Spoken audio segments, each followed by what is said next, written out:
I made a video earlier today where I said that I was in a pretty good mood. I was feeling pretty optimistic. Part of that is a conscious choice to just embrace spiteful optimism, like come hell or high water. I'm determined not to let the propaganda of the regime work on me.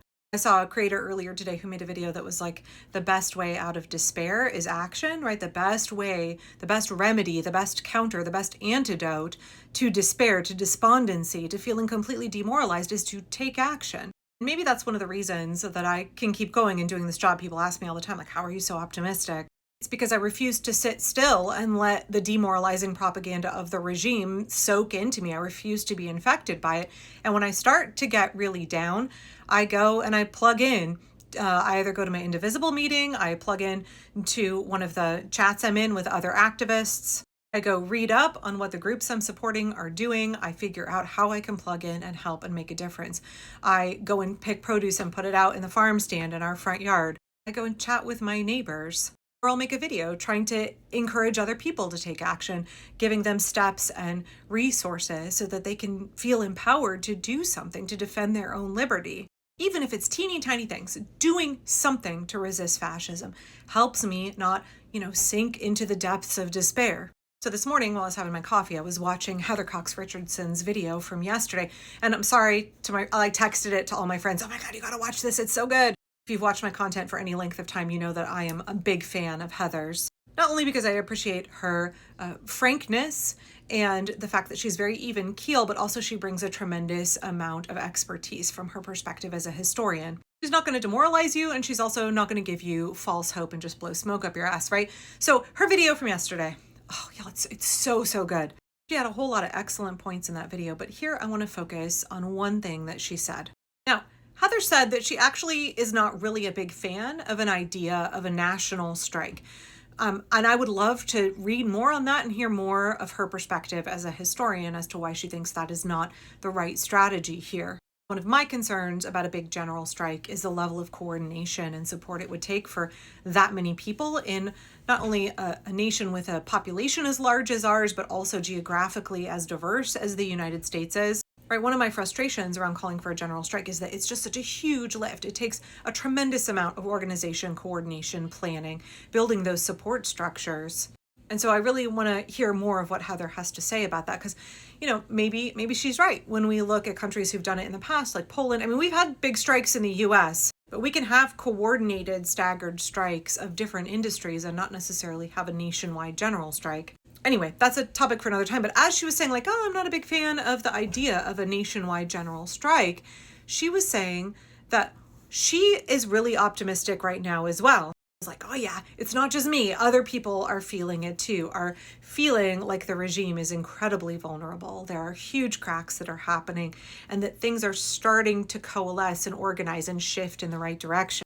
Heather was saying one of the things that she really sees as a strength of us as the American people, the fact that we are a huge nation of more than 340 million people spread out all over the country in states that have very diverse subcultures, right? Maybe I have the benefit of being an Air Force brat and having lived all over. So much of the richness of this nation is our diversity, the fact that we are not homogenous at all. We shouldn't be. We shouldn't have to be all the same. Having lived, in Texas and Ohio and St. Louis and Oregon, in urban places and rural places in this country, gosh, we have just such a multiplicity of subcultures and perspectives. So when Heather today was saying, actually, we don't need one big nationwide strike where we're all doing the same thing. She was saying she was really encouraged to see people doing all kinds of little things, really different little things. Heather's absolutely right in pointing out the fact that we are not a homogenous culture. We all have our own perspectives. We all have our own unique ways that the Trump regime is hurting us and our corner of this country. And just mad respect for her for reminding me that it is our diversity that is our greatest strength.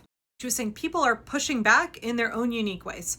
People are pissed off about different things and they're fighting back in different ways, pushing back against different elements of what the regime is trying to do. She was like, that's not a symptom that we're fractured and we can't come behind a common strategy. That actually is a strength. It's like death by 1,000 cuts to the regime, right?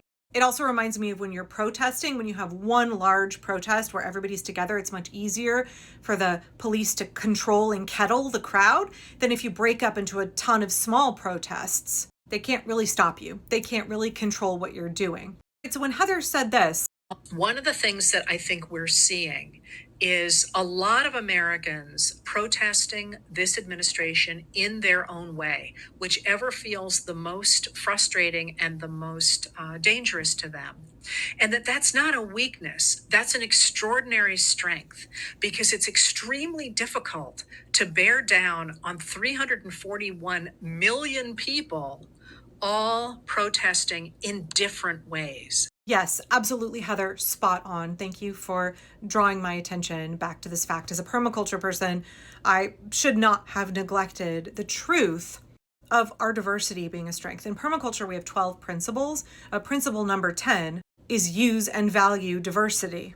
One of the things that Ezra from Indivisible talks about a lot is that we just need to be trying things. We need to be trying all the things, trying different tactics and seeing what gains traction, what works, what has an impact. We should not feel pigeonholed into specific strategies. We just need to, if you have an idea, try it. You never know. Sure, we're gonna fail at a lot of those things, but some of them are gonna stick. Some of them are gonna be successful. Some of them are gonna work to undercut the regime. But we don't know until we try them out. We don't know what is going to catch fire. I'm so appreciative of Heather reminding us that as Americans living in a huge, diverse country full of hundreds of millions of people with diverse subcultures, diverse worldviews, diverse backgrounds, that's a strength of ours. And I want to add to that, permaculture principle number 11 is to use edges and value the marginal. We think about that in permaculture as when two different biomes meet each other, right? You get increased abundance where there is an overlap. You see increased biodiversity where you have two different ecosystems that meet. But gosh, it's so true here when we're looking at the American people as well in our resistance efforts. What's on the margins? What's on the edges that we haven't really paid attention to because we're just focused right down the middle? What are the things that are in our periphery? Who are the people that have been stuck out in the margins? And how is it that we can honor their contributions and draw them in and allow them and their ideas to come to the forefront? I want to tie this into something that Heather said toward the end of her video, which is where she was saying, our identity as Americans, it doesn't have to be that we're all the same. She was saying the political left, hugely diverse, and we don't all really get along, which she said the political right is as well. And we would be wrong to think that they are all, homogenous. Americans have a long history of not agreeing on an awful lot of things. And we don't have to. We don't have to have homogeneity. That's what Project 2025 wants, right? It's all about coercion, controlling your thoughts and actions, making everybody a cookie cutter, making everybody a cog in the machine to serve the billionaires. But that's never who we've been as a nation. So Heather was basically saying, let's honor that. Let's honor our American identity as diverse people who can coalesce around a common cause. She's like, we've always been very diverse. We've always been really good about coming together under one purpose, stopping a tyrant. The foundation of this nation was about people from all kinds of different backgrounds coming together to stop a tyrant. I love it that she brings that historian's perspective to bear, right?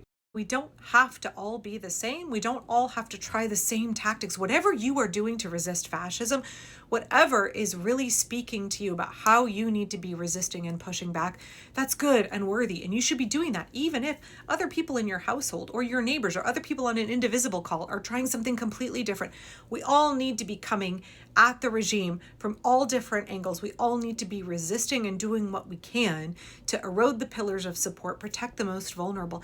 We are such a diverse people, and the regime is trying to wreck every corner of our society. And so that means that we have to fight back, right? From all of the edges, from all of the margins, we have to come in and we have to respond to all of the ways that they are trying to hurt us. It is our diversity that is a strength here. And I completely agree with Heather that we don't have to agree on much of anything.